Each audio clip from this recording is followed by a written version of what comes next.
Ô déesse, lève-toi, femme de l'éternité, femme de la terre, femme du monde, femme si dévouée, reine de liberté. Comment ne pas t'honorer? Nous te saluons. Ta force, ta puissance inégalée, ton éclat, nous te glorifions. Françoise Avril, mars 2021. Dans l'univers de Cléione, n'oubliez pas que l'histoire ancienne enseigne. Il fut un temps sur cette planète où les femmes arboraient une bannière nécessaire, le flambeau du chamanisme. C'était une chose tout à fait naturelle, que les hommes acceptaient et chérissaient. Ils faisaient appel aux femmes pour bénéficier de leur aide et de leurs conseils. C'était pour elles un principe de vie fondamental. Cléione, femme de la Lémurie. Édition Ariane, Monica Moriani, Dr Ambervol, page 232. Partout où vous touchez la terre dans un état éclairé, elle reste changée. Votre présence dans cette vie change Gaïa.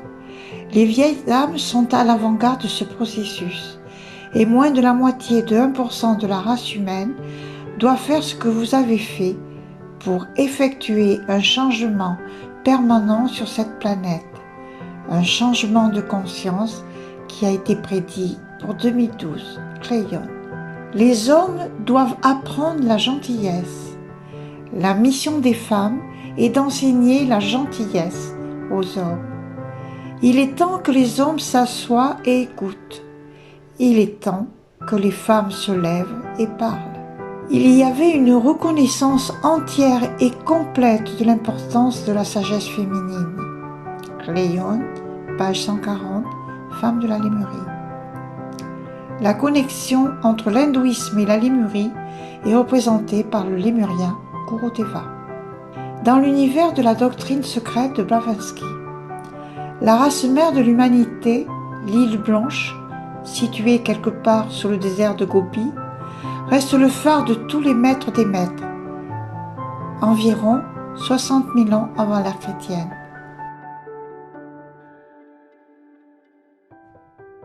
Après un terrible cataclysme qui dévasta toute la région, l'île fut isolée et connut son apogée 46 000 ans avant l'ère chrétienne. Les temples qui étaient sur l'île étaient d'une beauté inégalée, construits sur une base de pierres cyclopéennes. Ils étaient bâtis en forme de pyramide de marbre blanc, parsemés d'or et surmontés d'un dôme resplendissant. D'après la doctrine secrète de Blavatsky, l'île Blanche exista jusqu'à la dernière grande période glaciaire. Il ne laissa qu'un désert immense et sauvage dans lequel se trouverait l'île. Lorsque l'île disparut, elle fut appelée dans toute l'Asie Shambhala. Nous pouvons retrouver dans le Kalki Purana, page 73. Ô Vivakarman, construis Shambhala des palais d'or, incrustés de pierres précieuses et de bijoux, et que le travail soit exécuté par les meilleurs architectes. La doctrine secrète de Blavatsky indique que les déesses descendirent de Vénus pour ensemencer la terre. Cette terre sacrée se trouvait à l'emplacement du pôle Nord actuel. C'est sur cette terre sacrée originelle que s'élevait la première race divine androgyne. La région était verdoyante, presque tropicale. L'île se trouvait dans une vaste mer intérieure qui s'étendait de l'Asie centrale au nord de l'actuelle chaîne himalayenne et de son prolongement occidental. Aujourd'hui, c'est le désert de Gobi. C'est la première race mère de l'humanité arrivant par des objets volants. Le Vimana. Nous le retrouvons dans la tradition hindoue signifiant des engins volants. Nous les retrouvons dans les textes de Mahabharata, du Ramayana et de la Bhagavad Purana. La littérature ufologie et d'observation d'ovnis dans la radiance était comparée au soleil. Cela peut nous rappeler les visions de Fatima, qui en réalité était sûrement un ovni ou plusieurs ovnis. Nous pouvons retrouver aussi les anciens Vimana dans la culture tibétaine, dans le Kanjour et le Tanjour, qui mentionnent des machines et montées très haut dans le ciel. Dans cette philosophie tibétaine, l'aéronef est resté en orbite et que l'on pourrait apercevoir la Terre. Les Nagas. Je me souviens, c'était en Inde du Nord et une des plus grandes fêtes spirituelles et pèlerinages du monde, la Kumbh Mela. Je me trouvais avec un groupe pour vivre ce moment unique dans sa vie, la rencontre de tous les sages de l'Inde profonde, ainsi que les sages des Himalayas. En effet, dans ce moment magique, ce moment unique, ce moment exceptionnel, de rencontrer de visu tous ces sages. À un moment donné, vous entendez un brouhaha intense, telle une avalanche se détachant de la haute montagne, et vous vous retrouvez entouré, descendant de la montagne, par milliers, ces Nagas. J'étais stupéfaite. Puis plus tard, nous marchions tranquillement pour aller les découvrir dans un endroit qui leur était réservé. Je fus attirée par un Naga qui méditait. Je m'approchai et je m'installai à genoux devant lui. Ses cheveux lui descendaient jusqu'aux pieds, il était nu. Puis tout à coup, il prit tous ses cheveux et me bénissait avec. J'étais recouverte entièrement par cette longue chevelure. C'était des bénédictions. Je perdis pendant quelques instants la notion du temps, de l'espace, d'objets, de lieux, de personnes. J'étais une avec tout. Nous ne devons pas oublier que Gautama le Bouddha était entouré de Nagas. Dans le règne humain, le mental est la clé de l'évolution supérieure et l'union de la matière au subtil. On peut finalement se libérer et s'unir au monde intérieur, physique, émotionnel, mental.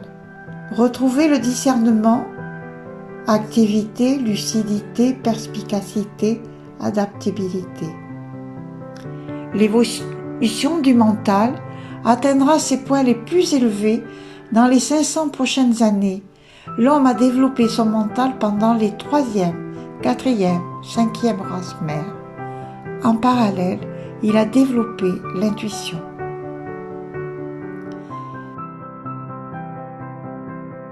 À l'époque lémurienne, il y a environ 18 millions d'années, des aéronefs étaient en partie physiques et en partie éthérés. On retrouve dans les grandes traditions anciennes des fables ou des histoires les mentionnant en Amérique du Nord, du Sud, en Chine et en Inde. La doctrine secrète mentionne, sans rentrer dans les détails, que les grands êtres venaient de Vénus sur une île merveilleuse appelée l'île Blanche. C'était une première terre sacrée qui émergeait à l'emplacement du pôle Nord actuel.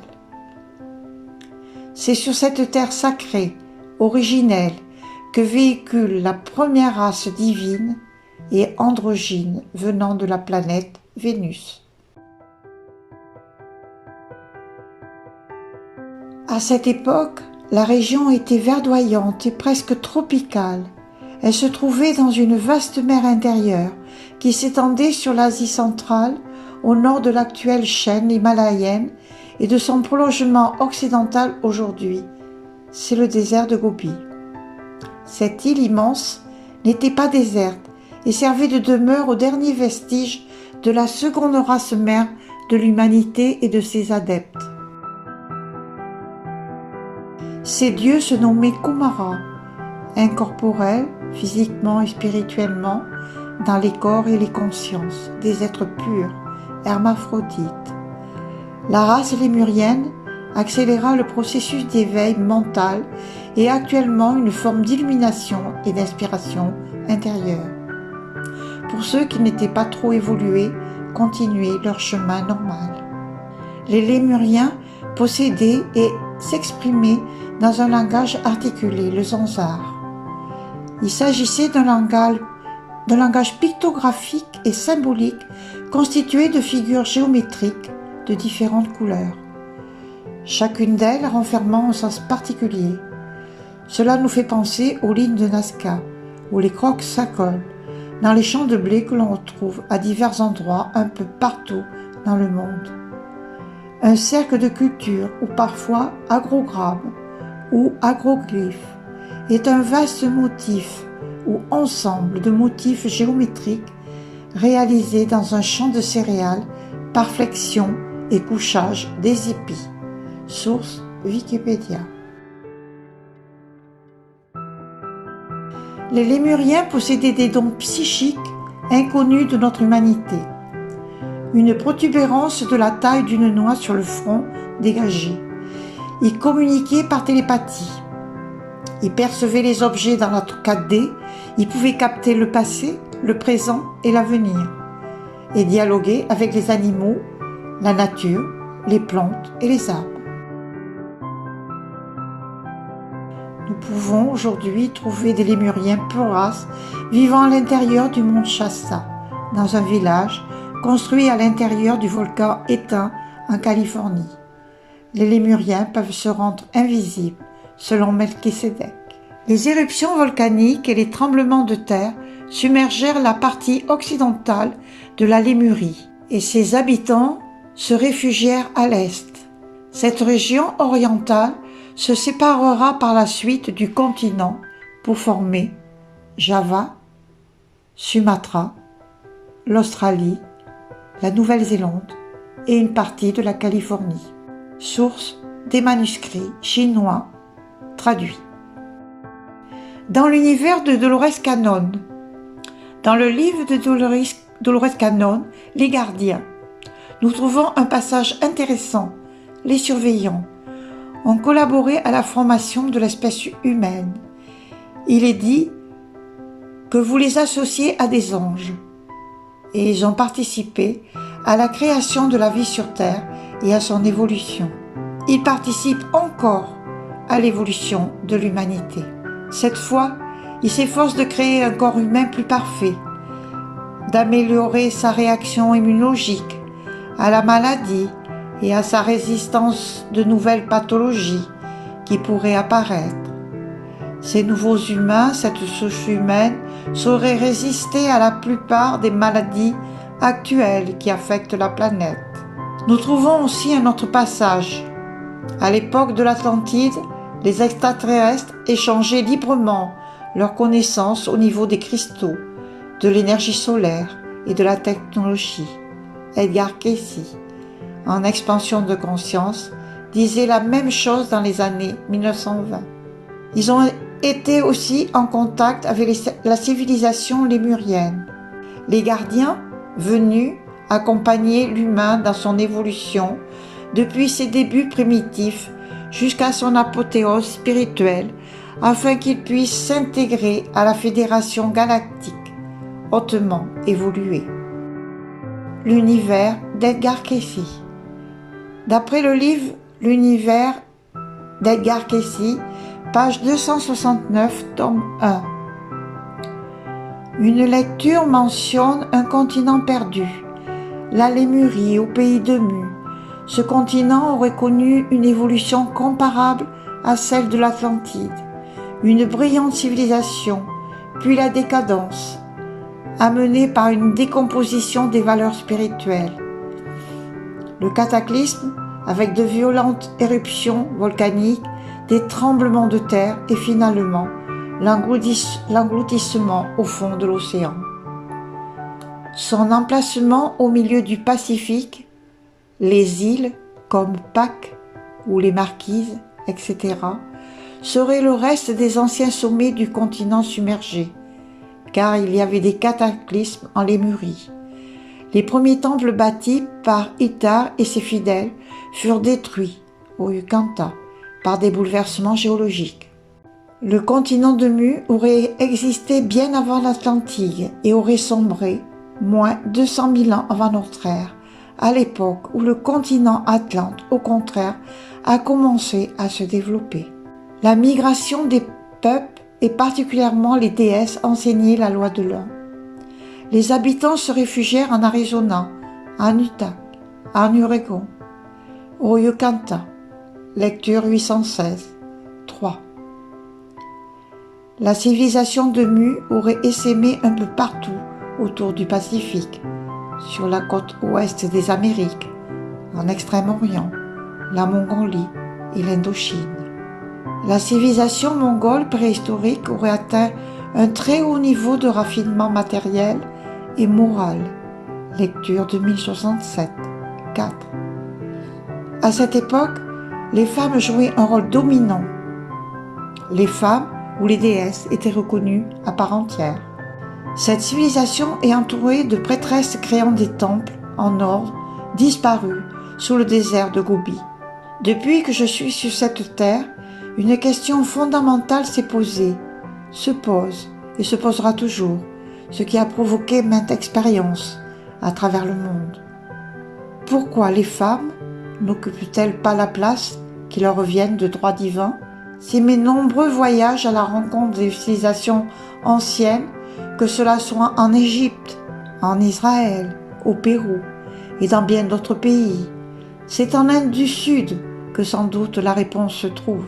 Cependant, cette question est restée en suspens jusqu'au jour où, en 2019, un livre apparut devant mes yeux qui allait donner beaucoup de réponses. Je veux parler du livre « Femmes de la Lémurie » de Cleon, Monica Muriani et Dr Amber Wolf, édition Ariane. Il me donnera la frénésie de continuer des recherches plus approfondies, voire des réponses historiques. Voilà bientôt 3 ans, je cherche, mais cette fois-ci, non pas sur le terrain, comme par le passé, mais chez les archéologues, les anthropologues, les scientifiques, des historiens, des écrivains, et bien évidemment dans l'univers d'Edgar Cayce. Cleon est très clair. Nous faisons partie d'une famille galactique, et lentement, l'humanité commence à s'éveiller et accepter des formes sur qui nous sommes réellement. Lorsque les Pléiadiens sont venus pour la première fois sur Terre, il y a environ 200 000 ans, l'humanité formait un groupe comme toutes les autres espèces en évolution. À l'origine, il y avait 26 types humains, mais il n'en restait plus que 17, étalés sur plusieurs grands cycles. N'est-ce pas à ce moment-là où le mot sapien devient sapien? L'être humain possède 23 chromosomes alors que les mammifères ordinaires en possèdent 24. Il y a eu aussi un ensemencement de la conscience de l'humanité qui est imprégnée dans la grille magnétique, la grille cristalline et la grille de la conscience de la Terre à la compassion humaine. Tout ceci se passe en énergie quantique et en relation avec ce que l'on appelle les 7 sœurs de la constellation les Pléiades. Il a fallu 110 000 ans pour que la Terre se stabilise et qu'il reste une seule espèce d'humain. C'est à partir depuis 90 000 ans que l'on peut déterminer l'évolution de l'humain. Il y a 30 000 ans apparaissait une des civilisations de la Lémurie. Nous ferons plus tard une brève étude des races mères. L'histoire de la Lémurie est devenue une passion de recherche, de découverte et de secrets bien gardés tant pour moi que pour d'autres. C'est vers les yogis de l'Inde du Sud je me suis penchée, notamment dans les écrits des Dravidiens et des Siddha Yoga, que je m'aperçois qu'ils ont laissé à la postérité certaines informations sur les continents de la Lémurie, et les pouvoirs des déesses sont devenus très vivants. Les anciens prêtres, ayant un pouvoir religieux extrêmement puissant, ont transformé les noms des déesses en noms masculins. Par exemple, le dieu créateur Brahma, il est utilisé comme un dieu, sous-entendu masculin. Est-ce à partir de là que les déesses et l'énergie féminine créatrice de vie a été totalement ignorée, abandonnée, délaissée, isolée, répudiée, sacrifiée? Voilà depuis très longtemps que je me pose les mêmes questions, ainsi que la même question qui revenait sans cesse sur les déesses. La féminité, le féminin, la jante féminine, tout ce qui peut être sacré. L'histoire de la Lémurie n'est pas un conte, ni une histoire inventée, ni née d'une histoire mentale. Peut-être pouvons-nous penser qu'elle n'a jamais atteint une compréhension universelle dans l'esprit du grand public, malgré que les géologues, les archéologues, les historiens et ceux qui exploitent l'anthropologie humaine et aussi ceux qui se souviennent, enfouis au plus profond d'eux-mêmes, plus particulièrement chez les femmes, puisqu'en réalité leur inné est présent. Cette histoire est passionnante. Elle remonte 200 000 ans et montre l'évolution d'un point de départ qui est la Lémurie jusqu'à nos jours. La Terre a vécu de multiples soubresauts, éruptions volcaniques, tremblements de terre, ouragans. Cette civilisation lémurienne ayant atteint un degré élevé spirituellement, intellectuellement dans leur pratique. La science a remarqué que les hommes qui vivent là où la luminosité est importante, comme dans les régions polaires, boréales et australes, là où les terres sont enneigées toute l'année, ou dans les grandes étendues de sable blanc, dans le désert, leurs yeux deviennent légèrement obliques, voire même un strabisme peut s'installer.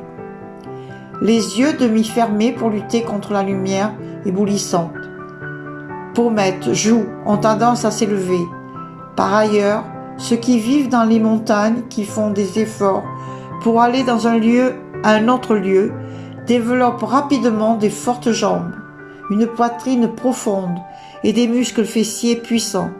Cela se poursuit de génération en génération.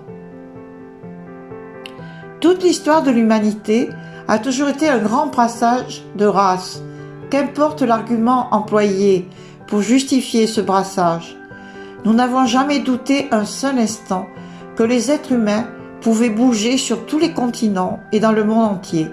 Ceci peut nous indiquer qu'à une certaine époque, la Terre était un bloc et probablement entourée de vastes îles.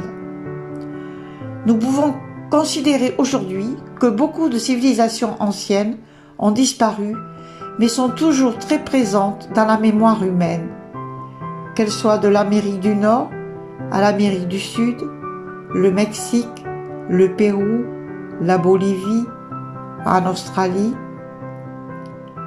Par exemple, au Uganda, on peut retrouver une race civilisée avec développement culturel important, l'histoire des Mayas. Ce peuple descendant directement des Atlantes et avant cela des Lémuriens qui se sont sûrement mariés entre eux avant que le continent de l'Atlantide fût submergé par l'océan Atlantique. Dans le livre de la Genèse, nous avons une histoire de l'origine de l'homme, non seulement symbolique, mais vraiment historique. Cette histoire a été transmise de bouche à oreille pendant de nombreux siècles avant qu'elle soit concrètement écrite. La géologie qui étudie la surface de la Terre et l'étude de tout ce qui se trouve dans la Terre nous dit qu'à une certaine époque, des grandes inondations, les grands changements qui se produisent par des tremblements de terre, les raz de marée, des tempêtes, des cyclones, des orages, des changements extrêmes de température qui passent de 20 à 10 degrés, de 10 degrés à 20 degrés ou 25 degrés, ce qui va provoquer un schisme entre l'Europe, l'Afrique et les Amériques et se sont séparés par les eaux. Cela amorcera une destruction d'une bonne partie de la Terre et les êtres vivants environ 300 millions d'êtres. Les déluges ne sont pas un mythe, on les retrouve dans beaucoup de traditions qui ont été laissées à la postérité, soit sous forme symbolique, soit sous forme d'histoire, soit sous forme de conte. Nous pouvons retrouver tous ces écrits dans les livres sacrés tels que la Bible de Jérusalem, la Bible second, le livre d'Urantia, le livre d'Oapс, le Coran, le livre de Lao Tse, tous les livres sacrés de l'Inde et du Tibet. Tout étudiant en géologie étudie l'étude du sol, de la flore, des minéraux, des races, des vestiges partout dans le monde, et ces études sont en mystère pour beaucoup d'êtres. Par exemple, en France, on trouve des collines recouvertes de coquilles d'huîtres, alors qu'elles se trouvent à 150 km de la Terre. L'on trouve aussi ailleurs des coquillages enfouis dans la terre, et nous pouvons penser qu'il y a bien des millions d'années, la mer recouvrait ces parties de terre, par exemple à Paris, Saint-Mexin, Saint-Émilion et la région niortaise, etc. Dans les vestiges humains et encore en ce jour, on peut trouver des arbres ainsi des séquoias géants, vieux d'au moins 3000 ans, mais aussi par exemple à Jérusalem, au mont des Oliviers, on y trouve des oliviers de 2000 ans. J'ai eu le bonheur et la grâce de les voir en 2018. Actuellement, on effectue des sondages profonds et les océans n'ont pas fini de nous étonner. Et il est à peu près sûr que nous allons y trouver des continents engloutis. Le continent de la Lémurie, englouti, occupait une vaste étendue et était aussi grand que l'Amérique du Nord.